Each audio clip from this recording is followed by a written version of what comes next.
नमस्कार दोस्तों। भीड़ भाड़ से अलग होकर जब भी कोई इंसान अपने साथ अकेले में समय बिताता है, तभी उसके दिमाग में नाना प्रकार की चिंताएं जन्म लेने लगती है। मनुष्य की प्रवृत्ति ही ऐसी है कि वो ज्यादातर समय नकारात्मक ही सोचता है। अपने लक्ष्य को कैसे प्राप्त किया जाए, ये सोचने की जगह वो ये सोचता है कि अगर लक्ष्य पूरा नहीं हुआ तो मैं क्या करूँगा। और इस प्रकार की नकारात्मक विचारधारा के कारण जीवन परांत डर डर कर जीता रहता है। अगर पूरी बुद्धिमानी और सजगता के साथ इस डर को समझाना जाए तो यही डर इंसान के पतन का कारण बनता है। ऐसा मनुष्य जो खुद पर सांसी करता है, खुद पर संदेह करता है, भला वो कैसे सफल हो सकता है।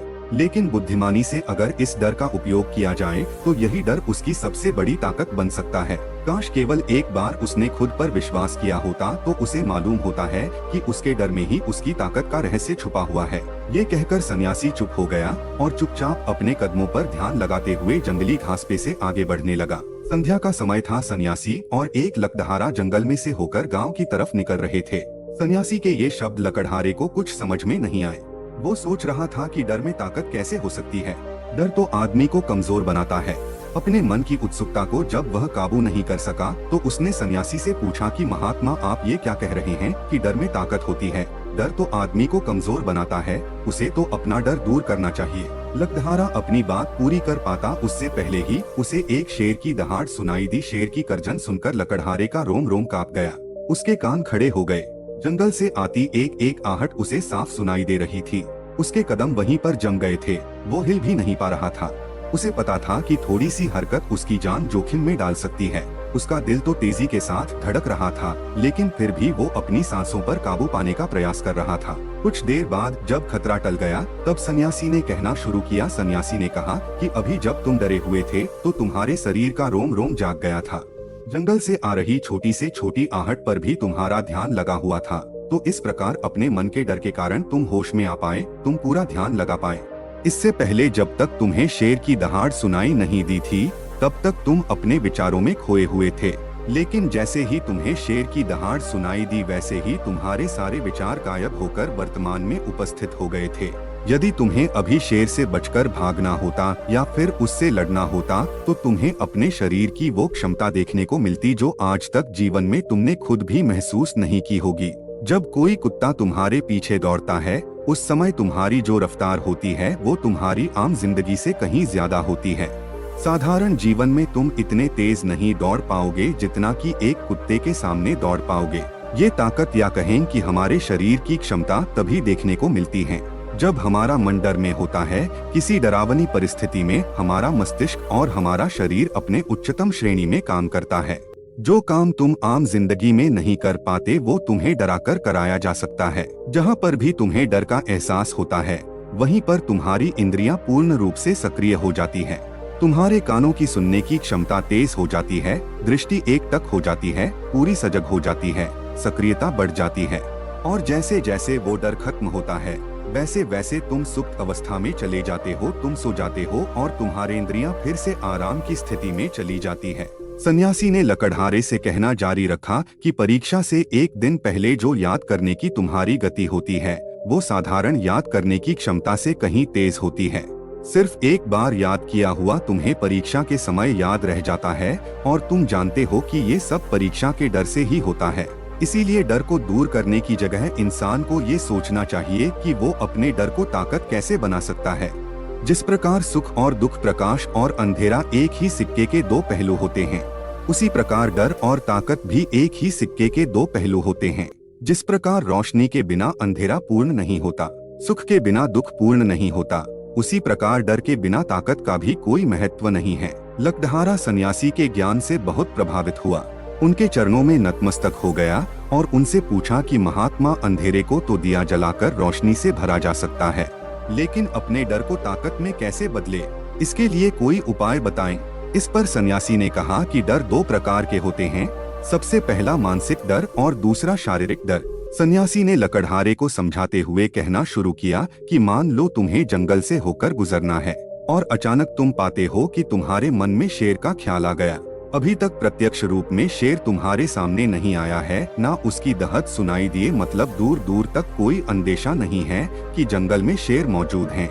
लेकिन शेर का ख्याल आने से तुम्हारे मन में एक डर पनप गया। अब तुम्हारा उठने वाला एक एक कदम उसी डर से अभिभूत होगा। हर समय तुम्हारे मन में यही ख्याल चलेगा कि कहीं शेर ना आ जाए। ये शेर वर्तमान में तुम्हारे सामने नहीं है, यह तुम्हारी बहुविष्यक की कल्पना है। इसी प्रकार जो मनुष्य अतीत और भविष्य की चिंताओं में डूबा रहता है, वो मानसिक डर का शिकार होता चला जाता है। इसी विडंबना के कारण वो अपने जीवन में जीतने भी निर्णय लेता है। वो सारे मानसिक डर से ग्रसित होते हैं। इसीलिए ज्यादातर मनुष्य पूर्ण रूप से अपने निर्णय पर भरोसा नहीं कर पाते हैं, और यही निर्णय या फिर फैसले जो आधे मन से लिए जाते हैं, मनुष्य के कार्य को पूरा नहीं होने देते। लेकिन ये भी सत्य है कि मानसिक डर के कारण ही इंसान अपनी तैयारी पूरी करता है। अगर तुम्हारे मन में शेर का ख्याल नहीं आएगा तो तुम शेर से सुरक्षा के लिए कोई भी कदम नहीं उठाओगे। लेकिन अगर तुम्हें शेर का ख्याल आ गया तो तुम उससे सुरक्षा के लिए कोई ना कोई तरीका जरूर अपनाओगे। तो इसीलिए मानसिक डर बेकार नहीं होता, वो आपकी सुरक्षा को और ज्यादा मजबूत भी करता है।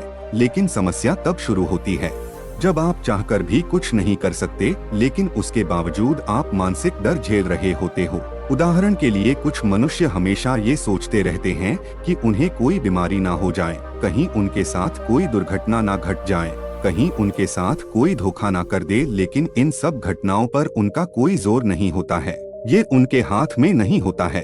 अगर दुर्घटना होनी होगी तो होगी ही, अगर बीमारी होनी होगी तो होगी ही। अच्छा खान पान और अच्छी दिनचर्या का पालन करने के बाद भी अगर कोई मनुष्य बीमार हो जाता है तो ये उसके नियंत्रण के परे की बात है। अपनी तरफ से उसने पूरी कोशिश की और यही उसका कर्तव्य था, उसमें कोई कुछ क्या कर सकता है। जो घटनाएं इंसान की पहुंच के परे होती है वो उनसे भी परेशान होता रहता है, उनसे भी उसका मन घबराता रहता है, और यही मानसिक डर उसके पतन का कारण बनता है। और यही मानसिक डर अगर सही तरीके से इस्तेमाल किया जाए तो मनुष्य समझदार और अनुभवी कहलाएगा।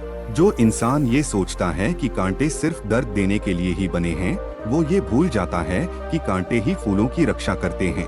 इसी प्रकार एक ज्ञानी मनुष्य किसी भी चीज का उपयोग अपने सकारात्मक तरीके से कर सकता है, लेकिन एक अज्ञानी मनुष्य अपनी अज्ञानतावश उन चीजों को भी छोड़ देता है जो उसके लिए उपयोगी होती है। विवेकशील मनुष्य फेंके गए पत्थरों का भी महल खड़ा कर लेता है, लेकिन एक अज्ञानी मनुष्य उन पत्थरों को दूसरों पर फेंकता रहता है।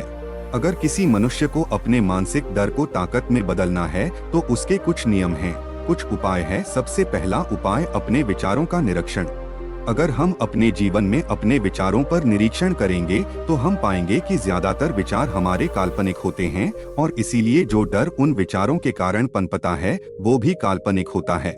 ज्यादा सोचने वाले लोगों को जब सोचने के लिए कुछ नहीं मिलता तो वो निरर्थक बातों के बारे में सोचने लगते हैं, और वो बेकार के विचार उसे तो परेशान करते ही हैं, साथ के साथ उसके परिजनों को, उसके सगे संबंधियों को भी परेशान करते हैं। इसीलिए ज्यादा सोचने वाले लोगों को यह समझना चाहिए कि मन में उठ रहे तमाम विचारों में से काम के विचार कौन से हैं और बेकार के विचार कौन से हैं। जो निरर्थक विचार हो उन्हें दूर करते जाओ, और जो सार्थक विचार हो उनको गहराई से सोचना शुरू करो। तभी तुम्हारी समस्याओं के, तुम्हारी उलझनों के उपाय निकलेंगे। मानसिक डर को दूर करने का दूसरा उपाय है उसका सामना करना। इसका मतलब यह नहीं है कि तुम शेर के सामने जाकर खड़े हो जाओ, बल्कि इसका मतलब यह है कि पूर्ण सुरक्षा के साथ तुम जंगल में जा रहे हो।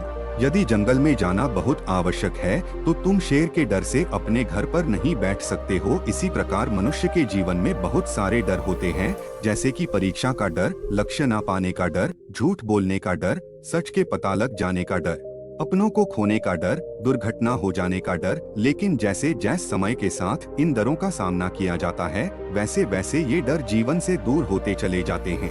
अगर तुम इनसे बचने का प्रयास करते हो तो ये जीवन भर तुम्हें सताते रहेंगे। ये तभी दूर हो सकते हैं जब तुम इनका सामना करो। कुछ लोगों को तो दूसरों के सामने खुलकर बात करने में भी डर लगता है।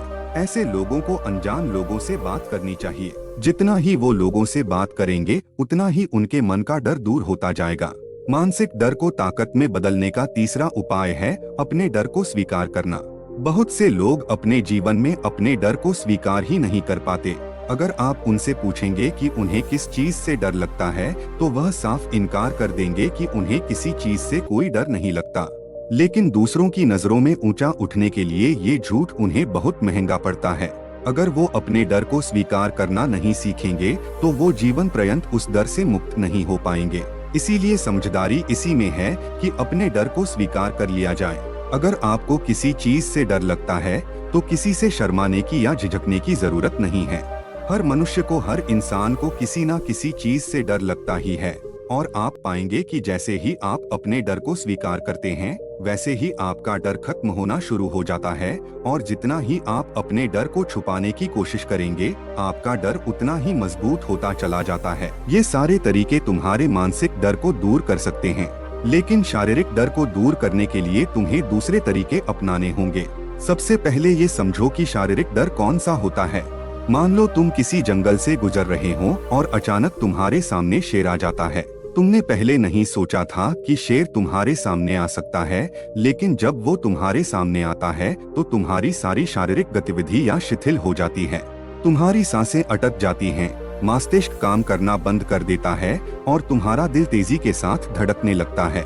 तो इसीलिए जब बिन सोची बात हमारे साथ घटित होती है तो हमारा शरीर उस डर को महसूस कर पाता है और वही शारीरिक डर कहलाता है।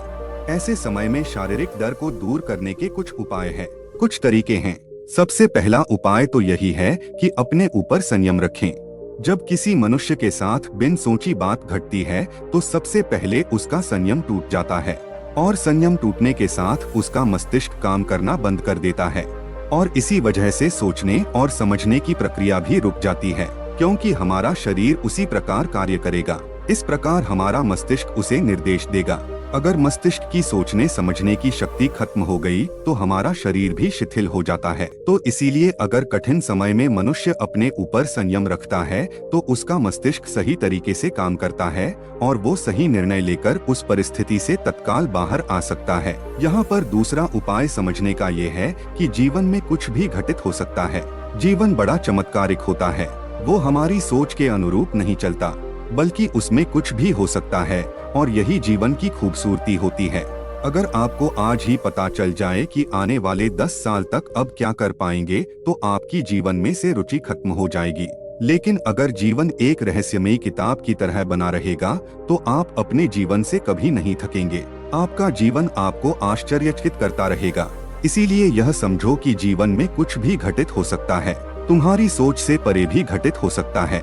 इसीलिए कुछ अनुमान मत लगा लेना। किसी सोच को लेकर सन्यासी ने अपनी बात खत्म करते हुए कहा कि इन तरीकों से तुम अपने मानसिक और शारीरिक डर को दूर कर सकते हो और आनंद से भरा हुआ जीवन जी सकते हो। तो दोस्तों, कैसी लगी ये कहानी? आपको कमेंट सेक्शन में कमेंट करके जरूर बताना। नमो बुद्धाय। कृपया लाइक करें और सब्सक्राइब करें। धन्यवाद।